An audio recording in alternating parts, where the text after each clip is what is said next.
And so I get to talk to you about why we do Building Blocks of Peace. And for some of you first-time folks who are here, you'll get to hear more about that as we go throughout the course of this day. But why Building Blocks of Peace? And so I want to just tell you a story and build up. Is that okay? All right, good stuff. So I used to believe that transformation started with doing something big. You know, there's this saying in the scriptures, despise not the day of humble beginnings. I just tried to skip that part and get to like the big stuff. Like, let's just do it. You know, let's just do it. And I would get ahead of myself quite a bit. If you know anything about me, I would always, God would be pulling, like, we're not ready for that. You're not ready for that. And so that was either a new initiative or a new organization or a new church plant in my case.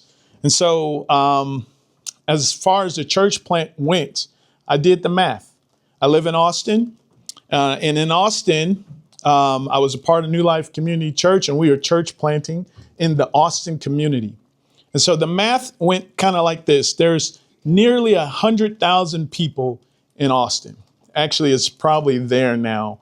And so I had this thought to say, hey, what would it look like if we reached just 1% of Austin? And so that's 1,000 people. And so Austin is made up of 4 neighborhoods that make up the community. And so in our vision, it was like, hey, we're going to reach 250 people in each of these 4 neighborhoods to, you know, just kind of hit critical mass there. And so that's about, like I said, about 1,000 people. And it felt like a God-sized vision. It was strategic, it was measurable, and it was impactful. 4 neighborhoods, 4 church plants. But that work is not the work that actually shaped me the most. It started not with that church plant, but it started with knocking at someone's door. And so this is what I want to talk to you about. In 2009, my wife and I were trying to buy our first home. There's a few folks in here who were around during that time. And the down payment to doing that stretched us. And so my wife suggested something that deeply made me uncomfortable. She said this is a faith statement. This is what the Lord gave her to say. So don't judge me. All right. She said, let's go door to door and ask every neighbor for $1 towards our down payment. Right. Yeah. You're feeling me, right? You're feeling where, so I was like, so I'm not going to tell you what I was thinking because I was like, okay. We didn't need just $1. We needed $6,000. That was our down payment. But I remember praying and saying, Lord, what would it look like if I didn't do this? What if I didn't, wasn't obedient? And so in an unintentional way, my wife wanted that action to be a part of our story. And so I really felt like this was awkward and it made me vulnerable and it was very risky. But we walked.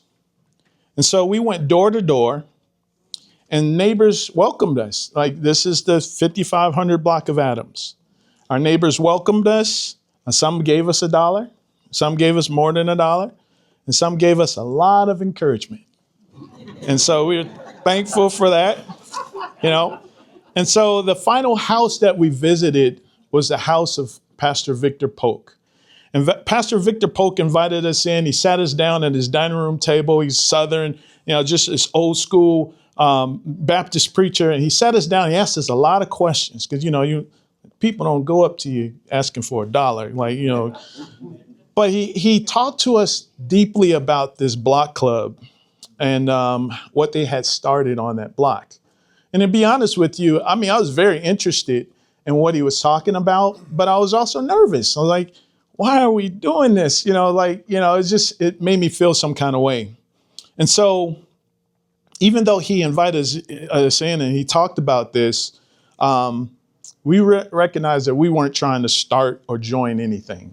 We were just trying to, get our house, right? And so this whole situation in and of itself, that introduced us to this practice called neighboring. And so I'm writing a book about neighboring, and you'll learn more about that before the year is over. But years later, Pastor Polk he entrusted me to lead the block club. And so our block club just made 50 years old last year. Yep. And so I recognized that I didn't inherit an organization. What I inherited was trust. And so this is what neighboring typically looks like. And so one of the things that became very important to me that was to realize that though I like big, hey, Sharon, I like things to be big, and I've often had to scale back, that transformation doesn't begin with scale. It begins with faithful presence. Being faithful and present is what God often calls us to, and we fight Him on that. Faithful presence means committing to a place long enough that the people believe that you're not going to leave. That they see that, hey, you're planted, you're rooted, you're grounded with us, you care, right? And it also means knowing people's names behind the doors. And I say that with all confidence, but someone pulled my carpet because they had been living on the block a lot longer than I was, and I was the block club president, and I didn't know them. And they helped me to make sure that Miss Smith, I will never forget, you know? And so it also means that you're showing up when there's no spotlight, when there's no help, and there's no support. And sometimes you're often doing these things alone and we complain, but this is how God is shaping us. He's using that. And so as block club president of the Adams Block Club 5500, I learned that civic engagement and discipleship are actually two things that belong together. And so, you say, well, how do you say that, Tony? Well, I read in Jeremiah 29:7, it commands this, but seek the welfare, rather, of the city where you have been sent into exile, and pray to the Lord on its behalf. For in its welfare, you will find your welfare. Think about what that looks like for where God has planted you. And then Matthew 5:13-16 reminds us of this. He says, you are the salt of the earth. But if the salt loses its taste, how shall it be salty, or how shall its saltiness be restored? It is no longer good for anything except to be thrown out and trampled under feet. And if you live in Chicago, you know exactly what that looks like, right? You are the light of the world. A city on a hill cannot be hidden, nor do the people light a lamp and put it under a basket, but on a stand, and it gives light to all the house. In the same way, let your light shine before others, so that they may see your good works and give glory to your Father in heaven. And then lastly, Micah 6:8 boldly declares this. He has told you, O man, what is good. And what does the Lord require of you but to do justice, to love kindness, or to love mercy, and to walk humbly with your God? And so when neighbors, churches, civic leaders, local organizations work together, something powerful happens. And that's why we're all here, right? We're representing all those sectors. And so what happens is that we all begin seeking after shalom. We seek after this rich, thorough idea of peace. And so as we've learned already on the screen, shalom is more than peace. It's wholeness, it's flourishing, the well-being of a place and the people in that place. And shalom rarely comes by dropping in with programs.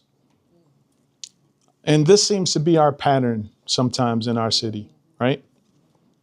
It grows through commitment to place, through practices. And those practices shape people. And those people shape places. And if you were to want safer streets, you start with prayer and presence. If you want stronger neighborhoods, you start with prayer and learning people's names. If you want to community transformation, you pray, and then you commit long enough for trust to grow. And that's why building blocks of peace matters. We help people to move from their concerns to practice. We help them to move from their ideas to faithful presence. And because we've started already, or we've stated this already, communities rarely lack programs. What they lack is connected neighbors. And that's something that we want to get after. And they lack leaders that are rooted long enough, dare I say deep enough, for trust to grow. So I think, and I'm approaching my time here.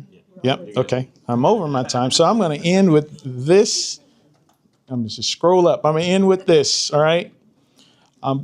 Because the future of our city may not depend on a new initiative or a new organization or even church plants that we plan. Not to say that those are not important, but it could depend on our willingness to knock on doors.